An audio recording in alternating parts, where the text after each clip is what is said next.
Been joined by UConn coach Bob Diaco. As we said, the Huskies were 3-9 overall, 3-5 in the American Athletic Conference last season. UConn returns 40 letter winners, 11 starters from last year's team, and the Huskies open their schedule Friday, August 29th against BYU at home at Rentschler Field on ESPN. Coach, thank you for joining us on the call this morning, and welcome to the American Athletic Conference. If you could take a minute to tell us how your spring went and tell us what you expect to see from your team out of the summer as you head into the 2014 season.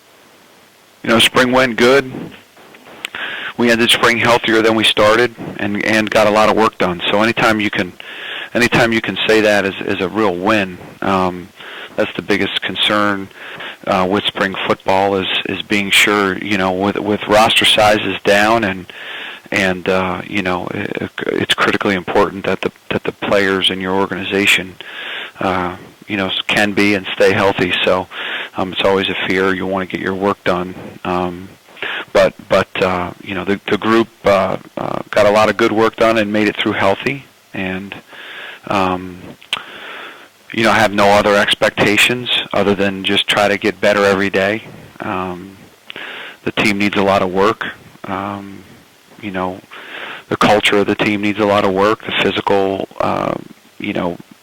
portion in terms of, conditioning, physical conditioning, body composition, speed, strength, everything needs a ton of work. So we're way behind,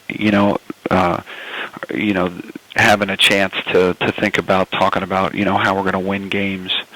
Right now we're talking about how not to lose. Take questions for Coach Diaco. Please hit *1 on your telephone to join the queue. The operator will introduce you.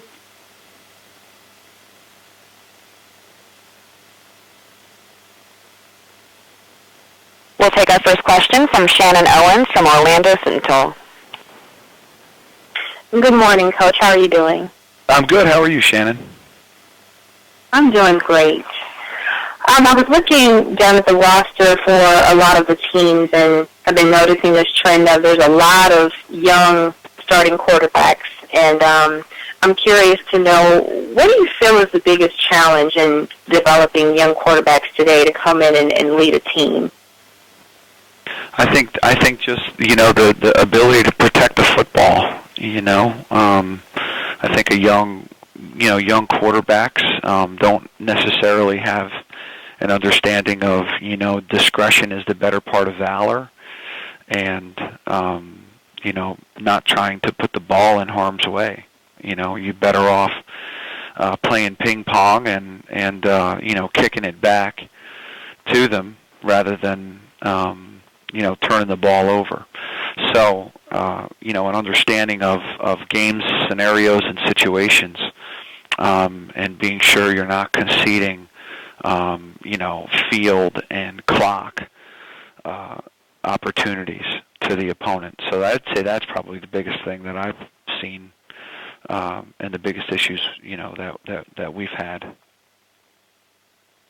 And at what point do you notice the quarterback starting to be able to take command and really have more of a comfort, in that position? And then also, do you feel as though their leadership level is their ability to lead off the field is where it needs to be too coming in? I would say that we try to put the quarterback in high stress situations, during practice, and being sure that we're working on all these critical situations to test the quarterback.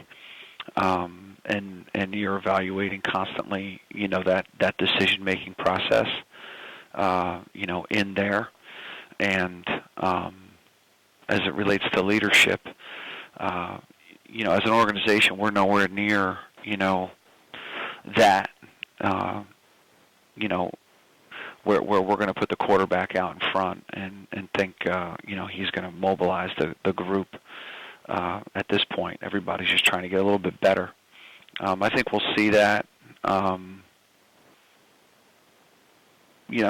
me, the quarterback, you can make a mistake and think that you need to be liked or anything like that. There's just a great balance of checking checking your teammates when they need to be checked, and then also taking accountability for things that happen with the team and with the offense, and protecting your brothers from harm's way, and stepping out in front.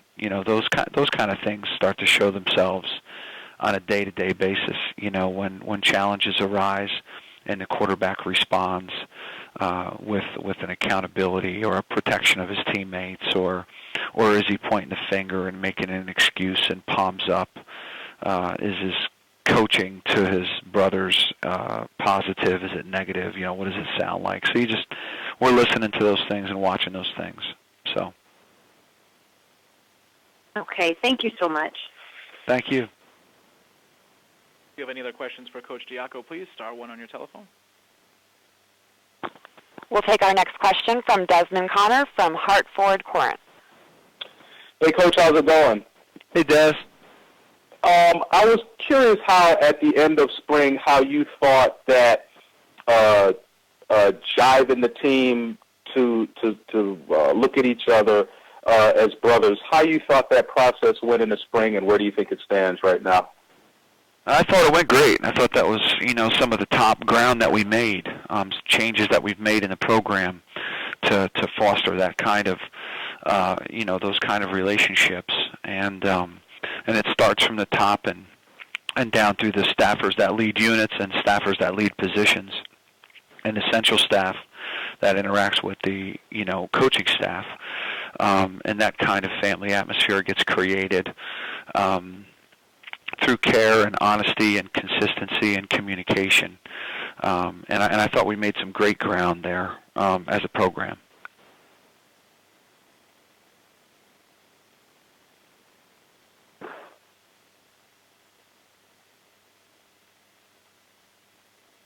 Take our next question, please. We'll take our next question from John Silver with Journal-Inquirer. Hi, Bob. How are you? Hey, John. Good. Good. Bob, I just got a question. You mentioned you have a long way to go physically and with the culture, with the team.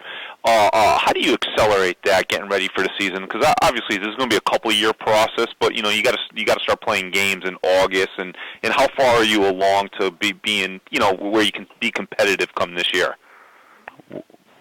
We're gonna push the team along each day as hard as we can without going past the point of diminishing returns. And as it relates to the team competing against opponents in the fall, that's a byproduct of work done on a day-to-day basis, and not something that I'm thinking about. So we have the team just finished finals, and the team is away. They're not off. We've worked to educate them on when they're on their own and they're away, just how to eat, how to sleep, what the different trappings of lack of sleep and poor food and inactivity can do in the time frames that it happens. So we've worked to educate them, something that at least on the short term hasn't been done in the past. So hopefully, even in the time away, now I'm focused on hoping that the team has enough information and knowledge and investment made that they're going to be willing, participant here in these next 3 weeks when they're away, so that on June 2nd, when they get started, we're not playing catch up. We're moving forward. In the past, teams, come back and then they have to get like caught back up again. If we can not spend the first week of training getting caught back up, and we can spend the first week of training moving forward, that would be an improvement. Just that alone. So we're not even training yet. We're talking about the time away. So if we can do that better, then that's going to make the first week to 10 days better when we start on June 2nd. So when you think about that, John, and the science of time away, there's a lot more to think about than thinking about BYU on the 29th. And Bob, just to follow up, I was just on the team. You're talking about young quarterbacks. Do you go into the summer with Casey ahead, or is this still going to be you going to go into to June 2nd, which is still kind of an open competition? And where do you sit at that quarterback position? Yeah, there's no set depth. The guys need to get bigger, faster, stronger. They need to grow their relationship with their teammates, and they need to learn how to protect the ball better collectively. And all four players, will be working at that well into August, well into the middle of August, before there's any kind of proclamation about who's who and what's what. And that goes for all positions, I take it, Bob, correct? No, there's some positions where, it's pretty clear who the guy is, Okay. I mean, Byron Jones is going to be one of the best corners in America. Not the best corner, not one of the best corners on our team, one of the best corners in the country. So, there's a few players like that on our team that it's pretty clear that they're going to be stalwarts for us and need to be. Alex Mateus at center, he's going to be the center. So there's other guys that are coming on and doing well, but Alex is going to be the center.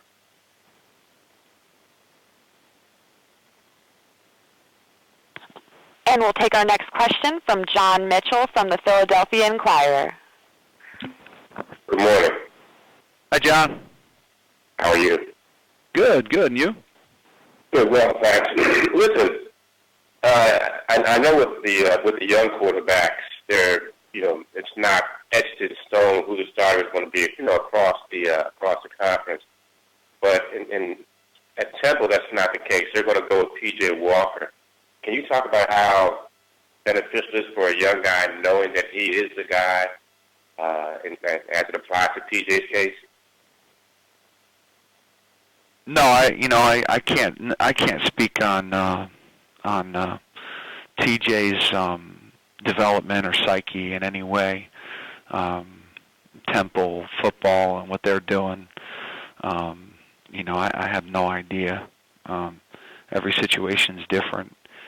I would think that, if there wasn't, I think that some people flourish from competition and some people flourish from knowing that that they don't have to worry about that and they can move on to other parts of their game. So, every situation is a little different. I have a tough time commenting on that situation.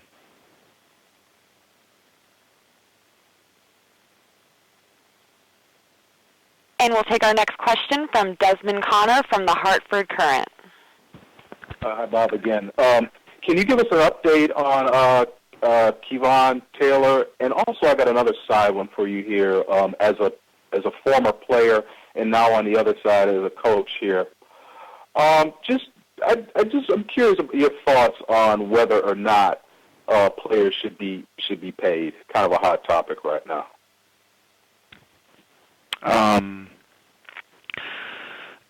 Des, on the first question, Kevon is working on was working on his academics and finishing up his exams.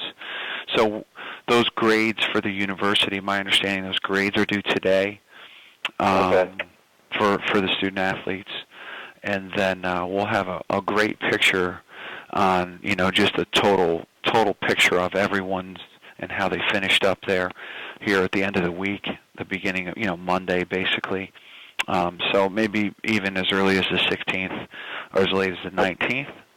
So my understanding, all things being equal, he's finished strong and he'll be up and running and training with the team in June. So that's my hope. Okay. Hopefully that can happen. On your second question, I'm totally against players becoming employees of universities. There's a lot of talk out there, even a quote I read the other day of players, playing for free. It's ridiculous.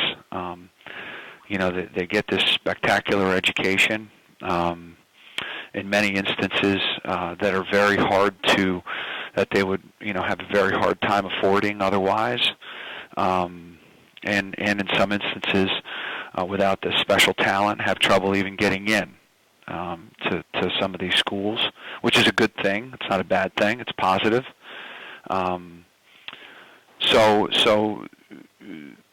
I just don't believe that they would want to be treated as employees.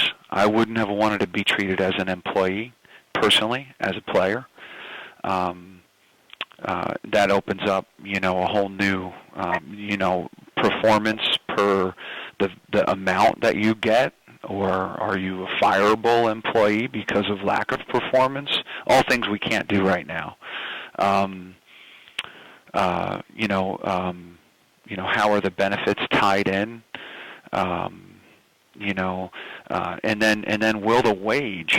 Honestly, the players, for example, Des, the players for a large portion of their year, they only are required to give 8 hours total for the week. Total. And then there's some other times where the max is 20. So that's a part-time job. So can you work part-time and really a quarter time? Let's say you're working 8 hours a week. I mean, how much money would you have to be paid to work 8 hours to even afford to have an opportunity to go to a school that might cost $56,000, $55,000? It just seems pretty silly, honestly, for me. You want to talk about a stipend with a university? You want to talk about something like that? That's different. But to think that they're going to be employees and unionize and all that nonsense, I don't agree with it. I wouldn't have wanted to do it as a player, and I definitely not for it as a coach or a teacher or an educator. They're student athletes. It's intercollegiate athletics. This is not professional sports.